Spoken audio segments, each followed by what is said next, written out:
Louise from PlanetMosh, and I'm here with Mick Rossi and Wayne Barrett from Slaughter and the Dogs. I've just been watching the sound set for tonight's acoustic show, which was brilliant. I watched a full live show on Sunday, so I'm going to ask them a few questions, just probably about their life and a little bit about the band. An introduction to Slaughter and the Dogs for PlanetMosh viewers. I read about you earlier, and apparently, Wayne, you were into the arts when you were younger, French films, theatre. Is that what got you into music in a big way, do you think? Well, we had a very, very good music teacher. We were gifted, the only good gifted teacher we had in our school, our school, and he was called Mr. Halleth, and he kind of guided Mick and myself through the music, and the music opened up into other fields, acting and theatre, and art, painting, and all the rest of the art. Just no publicity, no advertisements. Thank you, boss. Have you got Wayne on it? I love you. We've all got names, don't we? We don't mind advertising anyway, so it don't matter. So you actually in the theatre, either of you? Do any acting or? Michael's has a very, very good. Mick has a very, very good career in the States. Oh wow! I was going to ask about that a bit later on, but while we're here, yeah, we'll back to that. So, apart from at school, and you have any good teacher, was there much opportunity in Wythenshawe? Did you get many plays on and things around there, or did you come into? No, it was just school plays and etc. That we participated in. It didn't really go any further than that, although I would have liked to have done more because of the Bowie thing, because we were influenced by Bowie. And Bowie was doing a lot of acting, mime and all that, and that was really interesting. I believe, I've read that you used to go down to Bowie's house and wait outside to see him. Well, is that true? That was more Mick. It was his manager's house. Yes. Managers, Yes. right. Did you get to meet David Bowie? Later on, I met him later on, but Mick Ronson, I was more interested in meeting Mick Right. Ronson. We became friends, so that was a score. Right. It was worth being a stalker. I was going to ask you, did you ever meet David Bowie at all? You met him later on. I met him once. Has he ever been to a Slaughter and the Dogs gig? No. I had a piss with him. Wow. Well, I didn't really have a piss with him. I pissed in the same toilet that he's pissed in. Well, there's a claim to fame. Yeah. And have you got your own stalkers? Yes, Stalker. him. Yeah. Moz Murray, the number one stalker. The kids saw him stalking, haven't they? So you must have, I don't know when you got together, but because I've read two reports. One site says 1975 and another says 1976. So what do you class as the Well, official it's start? it's 1975. Actually, it's 1974 that Mick and myself started to know each other. Yeah. And our very first band was formed at the end of 1974, and Slaughter and the Dogs officially was the 6th of April, 1975. 6th of April 1975. Yeah. Wow. Yes. So nearly 40 years. And then in Yeah, 1976 you supported the Sex Pistols. I mean, what was it like to see them in there? Well, for us it was a wake-up call. Oh, it was brilliant, yeah. It was really fantastic. Because at the time, even though we were individuals doing our thing, we were heavily influenced by Roxy Music and Bowie and Mick Ronson and Lou Reed. So we were still finding our way, and then we got the gig supporting the Sex Pistols, and it was really mind-blowing. And I remember really clearly is they were sound checking Anik in the UK, and John had the lyrics in his pocket. He had a cold that day, so he got the lyrics out, and it was on a snotty bit of paper.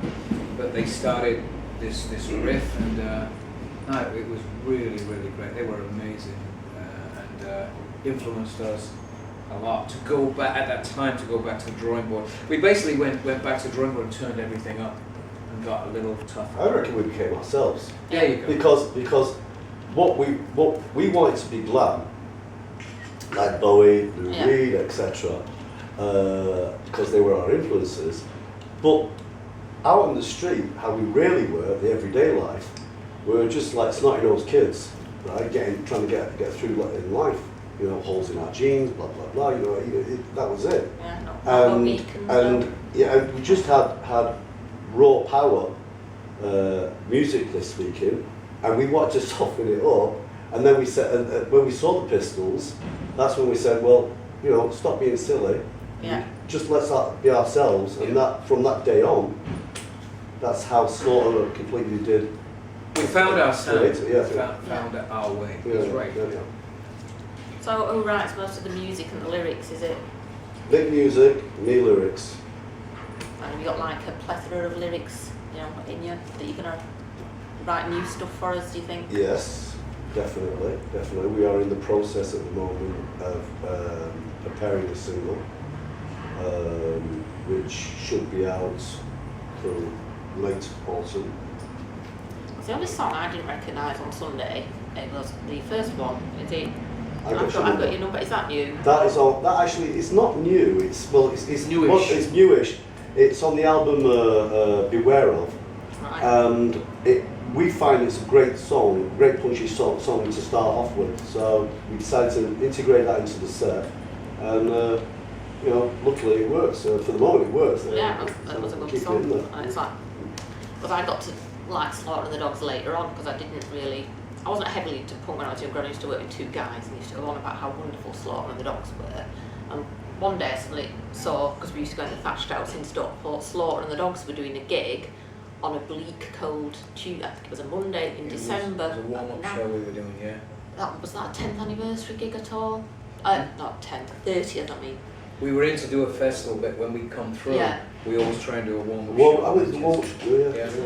At the Oh, wow. Thatch, yeah. Yeah, okay. Yeah, that was That gig brilliant. at the Thatch was actually on December. You did the day after you did Sash for me in Blackpool.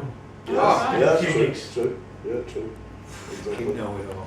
Oh, sorry. What colour undies were us wearing it was? Pass on that, mate. Pass on that. Sure. So ever since that gig, I know that was one of the best gigs I've ever been to, and I think the only songs I probably had heard before them were Boot Boys and Cranked Up High, and it was just brilliant. Thank you for... But did you used to put powder in your hair? I did, Okay. but it wasn't intentional. It was because I was sick. I was really ill one time it was either Eric's or it was in the Roxy. It was one of them two gigs, and I was really sick and I was sweating all over. And I put a load of talc on, and then I moved around backstage and made this kind of small cloud. And I said, "Yeah, I'm having that." And Yeah. went on stage, moved really quickly, and it gave this kind of smokescreen effect, which looked very vampire-ish. And that became one of our things at the beginning of every concert. Because I've often watched a video of you doing Cranked Up High, and there's all this Yeah, powder. it's Brilliant. brilliant. Yeah, Yeah. love that video. Looks like his head exploded when he come up. So, if you're in France, yeah, you live in France now, and you're in the USA, how does band practice work? Well, it doesn't really have to Yeah. practice because, like, Yeah. we know each other. Like, he knows me and I know him, like second inside nature out. now. Yeah. So it's like basically we just say, okay, we'll do these gigs, etc. Mick flies in, or I'll fly in, or whatever, and we might spend an afternoon together rehearsing with the rest of the band. That'll be it. You know, it's just like getting the songs in the right order Yeah. for the gig. That's it. But the songs in themselves, I mean, we know them inside out. I think. Watch I think when tonight. you've been playing them Fuck it for all up tonight. what time do you have? And so, how many times have you actually played Rebellion Festival? Oh gosh. 96. Well, first off, Darren and Jenny are the greatest. Yes. He single-handedly really revived a movement and gave a lot of bands a new lease of life. So Yeah. they're rock stars. Yes. Great. Yes. And we Um, love them. We yeah. thank them. We played at, gosh, maybe, Mars, how many times we played? So, well, 96, I think in 97 you did 98, Markham. Yeah. Maybe 10 No, it's going to be more. more? Oh wow. What are we on, 14 now? No. Um, A lot. It's going to be 12. yeah, it's It's around probably about 12. I good. think it'll be about 12. Right. And do you stay for the whole festival? Not normally, no. No. Because We can't really because of the schedule. That was a joke. Yeah. I said we can't stand them, but no. No. Not really, as Wayne says, because the schedule is really, really tight. So we usually come in for our show and we're gone the next day. Mm. So you don't get a chance to see many of the other bands? Sometimes, yeah. The ones that are playing on the day, Yeah, we, Is anybody you're particularly looking forward to seeing that you might Yeah, get a chance to I see? really am really looking forward to seeing a guy called Mick Rossi playing guitar. I mean, that's going to be wonderful. and I'm really looking forward to a singer called Wayne Barrett, and he's in a band called Slaughter the Dogs. Yeah, everybody should see Slaughter and the Dogs. Yeah, exactly. Because Sunday was amazing, so Oh, you've got to see them. Noel, he seemed to be. Did he fall down just recently? Was it Noel? Well, Noel had a slight accident. He's not 100% recuperated from dear. that because he did have a nasty fall, and that's why we had to cancel well, not really cancel, but postpone the tour and put it back The US tour. for the US tour. But he's okay now, so you know. Yeah, he seemed to be on top form on He is. good drum solo. Yes, Listening yeah, to yeah. Joey Small's Always on the brilliant ball. track. Yeah. And have you toured America much before? Yeah, Yeah. a few Yes. times. Yeah, it's always amazing in America because the kids are like so different from one city to another. It's Yeah. not like, you know, when you tour in England, the kids, they're basically, they Yeah. like the rock, etc. Everybody kind of likes the same kind of rock scene, etc. Whereby in the States, you go to somewhere like Portland, and then you go to somewhere like Mesa, the music scene is completely different. Oh, wow. Although it's rock, but the kids like different styles. And when you talk about punk to them, it's like Joe of Biafra, etc. And then you go down south, and they call ZZ Top punk, garage punk. You know, it's like it's really weird. I don't know how they do that. But I've heard them talking about it. I was like, because this guy in Mesa once I was talking to, he said to me quite simply, what you guys are doing, right, ZZ Top were doing like many years ago, and I took it as a compliment because I love ZZ Top. Yeah. But he wasn't far off because they are nasty buggers. Yeah. What's great about the US audience too, they're young kids. Mm-hmm. They're really 16, 17 that are discovering the music for the first time. So there's a whole new generation, and there's a whole subculture Yeah. of these youngsters that are discovering a lot of British bands. So it's great, man. You go on stage and you're seeing 16-year-old kids, 15-year-old kids. We do shows where it would be 2 shows in a day. We would do one for the younger audience who weren't allowed to drink. Yeah. And then we'd do an evening show, like places like Portland and Seattle. We did that. And Philly we did it as well, didn't we? excuse me. In Philly. In Philadelphia too. But it's great to see these 15-year-old kids knowing all the songs, singing every lyric. And it's just, it's great. And so that's really the most radical difference I can think of in an American audience. And over here, it's probably all the people that have followed you for a long time. Yes. Yeah. Yeah. Intermixed with the young. But the youth, yeah. the youth in the States, which is good, is what it was saying was like they know the words, right? And I like changing the words around. Yeah. I love doing that because like when you sing the same things like Yeah. gig after gig, I like messing around with them. And you've got the kids like they're singing the words at the front, and when I change it out, they go, Yeah. oh no. And that's really weird. It's cool when you see a 16-year-old kid doing that. It's Yeah, really yeah. Oh, wow. I've got so. Alright, I'm not really, but you must be nearing 60 if you're not already 60 both. Jesus. So I don't need to be rude. 22. Well, first off, you should never ask 2 ladies their Yes, age, yes, right? yes. And we're not Is nearing it? 60. It could be. We started very seriously. We started young, and we don't look nearing 60. Now, I was going to say, you look amazing, both of you. And let's leave it at that. Yeah. What was the secret to the Silver youthful cream, good looks? hair lacquer. I'll tell you the secret. Nivea cream. You know what the secret is? Gillette G2. Is the secret is just be true to who you are. I think Yeah, keeps you mentally young. I think if you're mentally young, you keeps stay. you young. The exterior looks good. Because a lot of people in bands do actually look younger than the general population. Because my dad is the same age as Lemmy, and the thought of him getting up on stage, it's like, Because we're lazy bastards.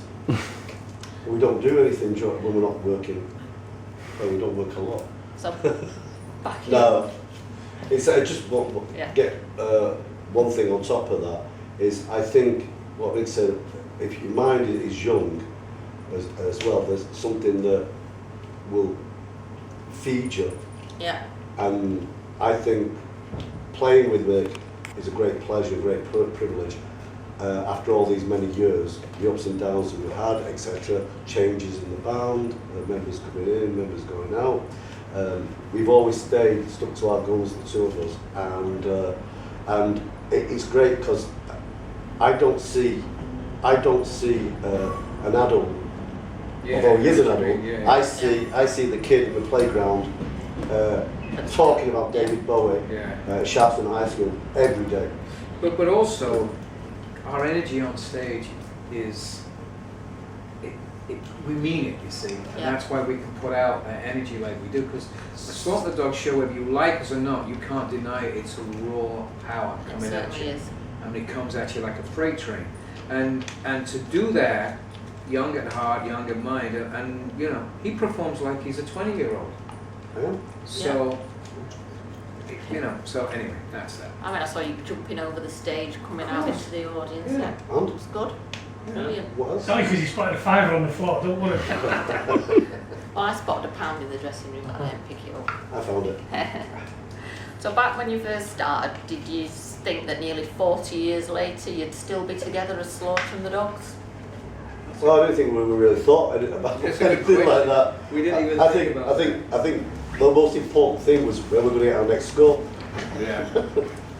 You know, when you start a band, you never really put out a plan of longevity because you live in the moment. You really do, and it's like and we were lucky because we started the band and we got a record deal relatively quick, and so it's mapped out for you the next year or two, so you just constantly go, which is great. So you never really sit down and go, let's look at our long-term plan here. Yeah. So are we happy that we're still going? Am I happy that I'm still friends with Wayne? Absolutely, I love him like a brother, and I'm extremely happy that we're still enjoying it too. Because what it is with Wayne and I is we mean it. We never phone it in. Yeah, and our live shows are a testament to that. Okay. So, so next year will be your 40th anniversary. Have you got any special plans for that? Yes. Can you tell We us decided more? to have a baby. yeah, Wow. yeah. Immaculate conception. There you go. There you go. Well, there'll be a few surprises. Good. But surprises Oh, are, yes. surprises are surprises. Yes, I suppose. There is some surprises Yeah, too. there are. Right. Well, thank you very much for speaking to us. You're It was welcome. good to talk to you both. Thank you for Thank taking you. the time and coming down and Thank talk you. to us. Thank you everybody Thank you. watching on the tube, the YouTube.